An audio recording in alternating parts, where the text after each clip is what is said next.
జై శ్రీమన్నారాయణ. నేను మీ icon astrologer Gattupalli Suresh Babu.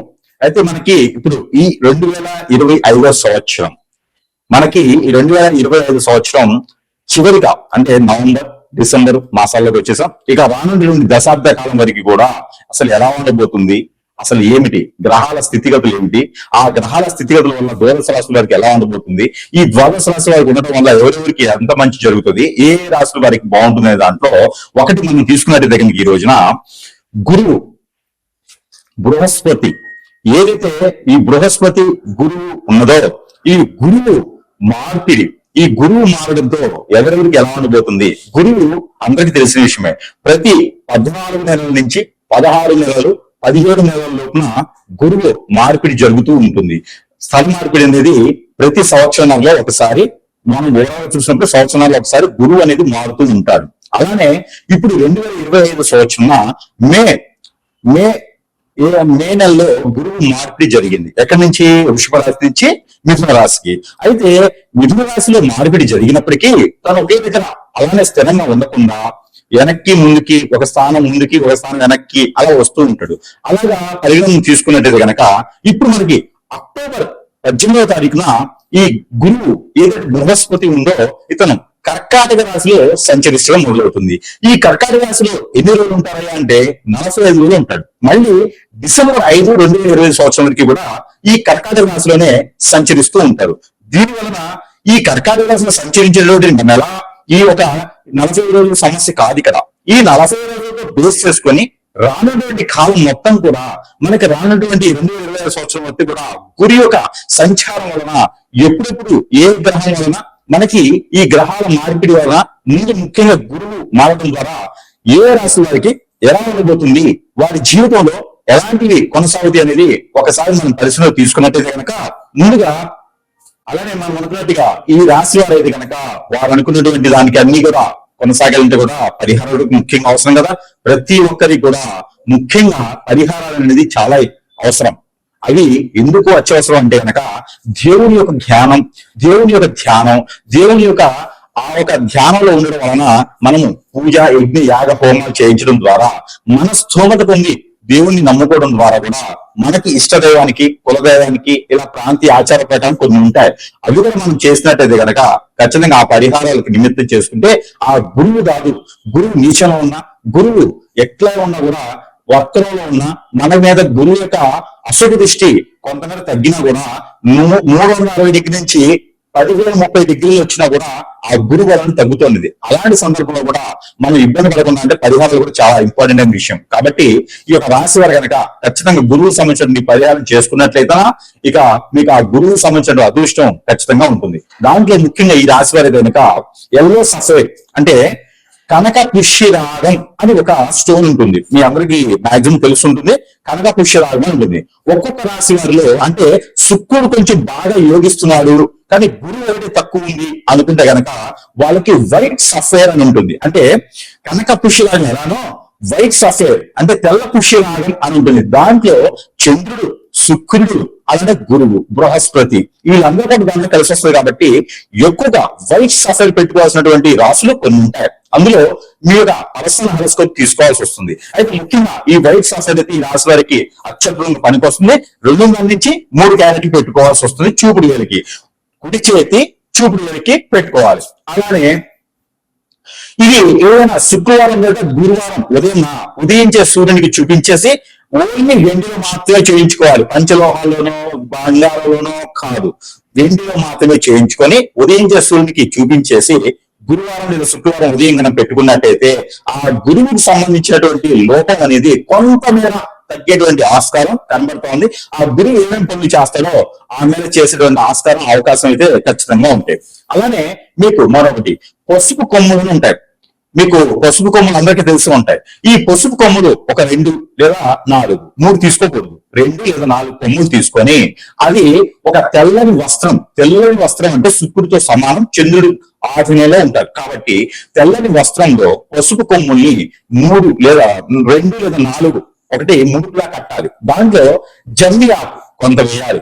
దాంట్లో పోగలు, ఒక్కలు అంటారు కదా, అవి ఒక 2 వేయాలి. దాంట్లో గసగసాలు ఒక 2 గసగసాలు ఒక చిటికెడు వేయాలి. చిటికెడు గసగసాలు వేసి ముడుపు కట్టాలి.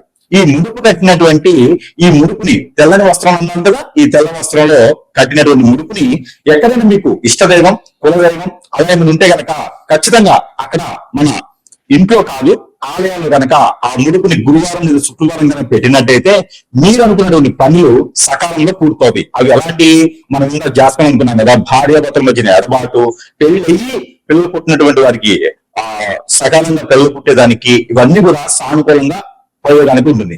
మొదటి రెమెడీ ఏంటంటే ఈ పసుపు ఒక చిటికెడు, గంధం ఒక చిటికెడు, అలానే విభూతి ఒక చిటికెడు, అలానే మనకి ఇంట్లో పట్టం వేసుకుంటాం ముగ్గు అంటారు, ఆ ముగ్గు ఒక చిటికెడు, మాము అని దొరుకుతుంది. లేదంటే ఈ రోజు చాక్ పీస్ అని ఉంటది. ఈ చాక్ పీస్ ఒక ఒక లైడి అంటే చాక్ పీస్ వచ్చేసి ఒక పీస్ అనమాట, అంటే ఒక ముక్క చాక్ పీస్ ఒక ముక్క. ఇవన్నీ కూడా మీరు తీసుకొని పసుపు కలర్ క్లాత్ అంటే ఎల్లో కలర్ క్లాత్ లో కనుక ఒక బ్లౌజ్ పీస్ అయినా సరే మీరు దాంట్లో కట్టాలి. అలానే ఒక 11 రూపాయల కాయిన్స్, 5 రూపాయల కాయిన్స్, 10 రూపీస్ కాయిన్స్ ఏదైనా పర్లేదు, 11 రూపీస్ కాయిన్స్ కూడా దాంట్లో వేసి కట్టాలి. దాంట్లో కరివేపాకు ఉంటుంది, మనకి ఇళ్లలో అందరూ తెలిసింది కరివేపాకు కూడా దాంట్లో వేసి కట్టాలి. ఈ కరివేపాకు కూడా కనుకుండా ఇంకా కూడా మీకు ఈ యొక్క గురువుకి సంబంధించినటువంటి ఏంటంటే కదా, గురువుకి చాలా ఇష్టమైనది ఈ యొక్క అందరూ అనుకుంటారు గురువుకి సంబంధించిన ఇష్టమైనది అంటే శనగలు, గుడ్డిళ్ళు, పెసలు అనుకుంటారు. కాదు, గురువుకు సంబంధించినటువంటిది ఏంటంటే కనుక బఠానీలు.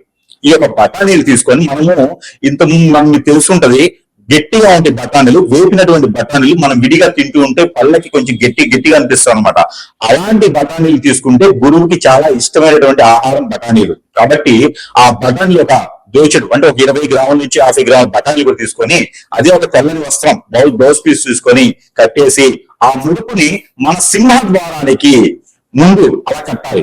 ఆ సింహద్వారానికి కట్టినటువంటి ముడుపుకి చీమలు పట్టి ఈ బఠానీలు ఇవన్నీ కూడా తింటూ ఉండగా మనకి ఆర్థిక రకమైనటువంటి ఇబ్బందులు అన్ని కూడా తొలగిపోతూ ఉంటాయి. కాబట్టి ఇది గురుబలం లేకున్నవాడు, గురువు వచ్చస్థితిలో ఉన్నవాడు, గురువు నీచ స్థితిలో ఉన్నవాడు, గురువు దశ నడిచేవాడు, గురువు అంతర్దశ నడిచేవాడు కూడా ఈ యొక్క యోగం ధరిస్తుంది. కాబట్టి ఖచ్చితంగా ఈ యొక్క పరిహారం మీకోసం. మనకి ద్వాదశ రాశుల్లో ఒకటి తులారాశి. ఈ తులారాశి వారికి గురు సంచారం ఎలా ఉండబోతుంది? ఈ గురువు మారిన తర్వాత అక్టోబర్ 18 తారీఖు మారేటువంటి గురువు అక్టోబర్ 18 తారీఖు మారేటువంటి గురువు డిసెంబర్ 5 తారీఖు వరకు కూడా కర్కాటక రాశిలో సంచరిస్తూ ఉన్నాడు. ఇది మనకు తెలిసిన విషయమే. అయితే కర్కాటక రాశిలో సంచరించడం 45 రోజులు అయినప్పటికీ కూడా తర్వాత కూడా గురువు మిథున రాశిలోకి వస్తాడు. మిథున రాశిలోకి వచ్చినా కూడా ఎలా ఉంటుంది అసలు గురు సంచారం ఎందుకు, అసలు ఈ గురువు వల్ల ఎలాంటి లాభాలు ఉంటాయి మనం చూసినట్టయితే కనుక తులారాశి వారికి గురువు బలం అనేది ఖచ్చితంగా కావాలి. ఎందుకంటే తులారాశి వారు బాగా చదువుకున్నటువంటి వ్యక్తులు, తులారాశి వారు బాగా డిగ్నిటీ వ్యక్తులు, అంటే ఏదైనా డిగ్రీ పొందగలటువంటి వ్యక్తులు తులారాశి వారు. కాబట్టి తులారాశి వారికి ఆధ్యాత్మికంగా కాదు, ఆ పౌరాణికంగానే కాదు, కానీ ఈ యొక్క తులారాశి వారికి వీటన్నిటికన్నా గొప్ప విషయం ఏంటంటే ఏదైనా సాధించగలుగుతారు, ఎవరికైనా మాట్లాడగలుగుతారు, ఎవరికైనా సమాధానం చెప్పగలుగుతారు, ఎవరికైనా సరే వీరు సలహాలు ఇవ్వగలుగుతారు, ఏ ఫీల్డ్ అయినా సరే ముందుకు రానిగలుగుతారు. కాబట్టి గురువారం వీరికి అత్యద్భుతంగా ఉండాలి. ఇక దాని దగ్గర వీరికి గురుయోగం బాగా పనికొస్తుంది. గురు యొక్క దశ వీరికి బాగా యోగిస్తుంది. శుక్రుడు గురువు ఈ రెండు కూడా తులారాశి వారికి బాగా యోగిస్తూ ఉంటాయి అన్నమాట. ఆ యోగాల్లో వీరికి అద్భుతంగా వారి యొక్క లైఫ్ కూడా టర్న్ అవుతుంది అని చెప్పొచ్చు. కానీ ఈ గురువు మార్పిడి వలన కర్కాటక రాశిలో గురువు రావడం, ఈ కర్కాటక రాశిలో నుంచి మళ్ళీ మిథున రాశికి వెళ్ళడం, ఇవన్నీ జరుగుతూ ఉంటాయి కామన్ గా. అలానే శుక్రుడు మార్పిడి జరుగుతూ ఉంది, బుధుడు మార్పిడి కూడా జరుగుతూ ఉంది. ఇక రవి అయితే నెల జరుగుతాడు. ప్రజెంట్ అయితే కూడా ఈ యొక్క నవంబర్ డిసెంబర్ లో తులారాశిలో రవి ఉంటారు. కాబట్టి ఈ యొక్క తులారాశి వారికి చూసినట్టు కనుక నరదీష్టి నరగోషం కొంచెం ఎక్కువగానే కనబడతా ఉంది. కానీ ఈ తులారాశి వారికి అత్యద్భుతమైన కలిసి వచ్చేది ఏంటంటే కనుక పెళ్లి ఏజ్ వచ్చేసి పెళ్లి ఏజ్ పొడి కూడా ఉండేటువంటి వాడు ఎవరైనా ఉంటే కనుక ఒక్కసారి కూడా పెళ్లి కానట్టు ఉంటారు ఎవరైనా ఉంటే వారు ఖచ్చితంగా పెళ్లి చేసుకునే దానికి యోగ్యులని చెప్పొచ్చు. ఎందుకంటే కనుక గురువు కర్కాటకలో ఉంటే గురు బలం అనేది తులారాశి వారికి ఎక్కువ ఉంటుంది. అంటే 180 డిగ్రీల్లో గురువు ఉంటాడు, సరిపోతుంది. ఆ డిగ్రీలో గురువు ఉంటాడు కాబట్టి కొన్ని సమస్యలు కుదురుతాయి. లవ్ మ్యారేజెస్ కూడా మాక్సిమం సెట్ అవ్వడానికి అవకాశాలు కనిపిస్తున్నాయి. ఆ మేర ప్రయత్నం చేయాలి. అలానే గురువులు ఉండడం వల్ల వీరి వ్యాపార నిమిత్తాలు కూడా చేసుకోవచ్చు. ఎలాంటి వ్యాపారాలు అంటే కాలేజీలు, స్కూళ్ళు, ఇన్స్టిట్యూట్స్, యూనివర్సిటీస్ ఇలాంటివి కూడా ప్రయత్నం చేయవచ్చు. మంచి బిజినెసెస్, రన్నింగ్ బిజినెసెస్ అంటే ట్రావెలింగ్ లాంటి బిజినెసెస్, ఎక్స్పోర్ట్ ఇంపోర్ట్ లాంటి బిజినెస్ కూడా బాగుంటాయి. డ్రై ఫ్రూట్స్ లాంటి బిజినెసెస్ కూడా చాలా అద్భుతంగా వీరు చేసుకోవచ్చు నవంబర్ నుంచి కూడా. ఎందుకంటే గురు కర్కటంలో మీకు మొదలు పెడితే మళ్ళీ మిథున రాశి ఒక చోటికి సెట్ అయిపోగలడు. అలాగే మిథున రాశిలో ఈ యొక్క గురువు ఖచ్చితంగా ఇంకొక 1 year అయితే ఉంటాడు. గురువు మారినప్పటికీ మళ్ళీ కర్కాటక రాశికి వస్తాడు. కర్కాటక రాశి వచ్చేటికి అప్పుడు వీళ్ళ గ్రహస్థితి కూడా ఓవరాల్ మళ్ళీ మారుతుంది. అంటే శుక్రుడు వచ్చేసి మేషలోకి రావడము, ఈ యొక్క బుధుడు వచ్చేసి మళ్ళీ బుధుడు వచ్చి మళ్ళీ కర్కాటకలో రావడం, ఇలాంటి జరుగుతూ ఉంటే అప్పటికి అప్పుడు పరిహారం అప్పుడు చూద్దాం. అయితే ఇప్పుడు కనుక నిధి నిక్షేపాలు దొరకడం, పెళ్లి అవడం లాంటి ఈ యొక్క తులరాశి వారికి కనిపిస్తున్నాయి. దాంతో పాటు జాతక ప్రకారంగా గురువు మారినా, శుక్రుడు మారినా, రవి మారినా, బుధుడు మారినా కూడా మా జాతకం అంతా అలానే ఉంటుంది, మాకేదో జరుగుతుంది, మాకేం అర్థం కావట్లేదు, స్ట్రెస్ ఫీల్ అవుతున్నాము, మాకు ఆందోళన, చిరాకు అన్ని ఉన్నాయి, ఏం అర్థం కావట్లేదు అనుకుంటారా? ఖచ్చితంగా మీతో పాటు ఉన్నవారే మీకేదన్నా చెడు క్రియ చేసేటువంటి అవకాశాలు ఉంటాయి. అది కూడా మనం గమనించుకోవాలి, పరిగణనలు తీసుకోవాలి. అలానే వాస్తు ప్రకారం కూడా చూసుకోవాలి. ఒక జాతకం అయితే చూసుకోకూడదు. పొద్దుగులు ఉంది కదా, పొద్దులు ఖాళీగా ఉన్నారు కదా అని చెప్పేసి అని ప్రతిరోజు యూట్యూబ్ చూసి జాతకం చూసినప్పుడు అవసరం లేదు.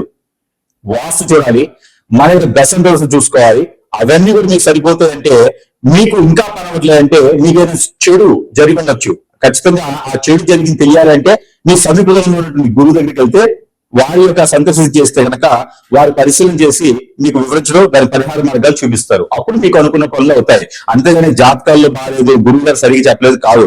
మీ జాతకం ఉన్నదే గురువు చెప్తాడు. మీకు జరగకపోతే అప్పుడు వేరే సమస్య అది ఖచ్చితంగా చూయించుకుంటే కనుక మీకు పరిష్కార మార్గం జరుగుతుంది. ఇక అన్ని రంగాల్లో కూడా ముందు రావాలంటే కనుక ఖచ్చితంగా ఈ పరిహారం చేయండి. ఆ పరిహారం చెప్పేటువంటి పరిహారంతో పాటు ఇంకో పరిహారం చేస్తే చాలా మంచిది. ప్రతిరోజు కూడా ఇంగువ, పసుపు ఈ రెండు కూడా మీరు చేసే వంటలు ఎక్కువ వేసుకొని భుజించండి, తినండి. దీనివల్ల మీకు గురు బలం అనేది ఎక్కువ యోగిస్తుంది. ఇది ఈ తులారాశి వారికి ప్రత్యేకమైనటువంటి రోజు ఇది.